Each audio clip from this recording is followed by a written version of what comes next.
They called it nonsense, but a psychic accurately solved the case of missing Douglas Brick 35 years before police investigators did. My name is Kamala. I am an evidential medium. I investigate true crime, cold cases, and missing persons. And I will remind you that I am not here to replace law enforcement agencies or the judicial process. Evidence is always required in order to pave the way to truth and justice.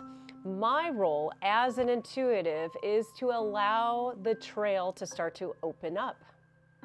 And this is the case of Douglas Brick, who went missing back in 1973. He was 23, a senior at the University of Utah, when he suddenly vanished from his dorm room.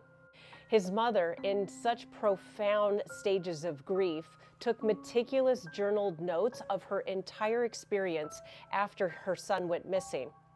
She passed away in 2010, and those journals were given to investigators that still work on that cold case. And it was back in the 1990s that she documented being at a shopping mall where she met a store clerk who informed her that she was a psychic.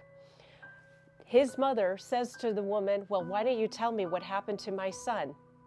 The psychic went on to reveal details about her son's disappearance that nobody had access to. She even went a step further and said that he had wandered to the foothills above the campus where he was contemplating unaliving himself. But then it grew dark, he got freaked out, scared being in nature, and fell, unfortunately, to his death. It wasn't until 52 years later that hikers stumbled across his remains, and this case suddenly closed. But the interesting thing is that one of the lead investigators said that the details found in the journal always stuck out to her.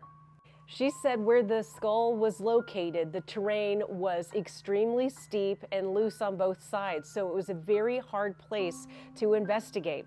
So while the family now processes closure, I implore you to think about maybe it's time to stop mocking the mystical, and that we start paying attention to conscious expanding ways to arrive at solutions to problems and challenges, because it actually works.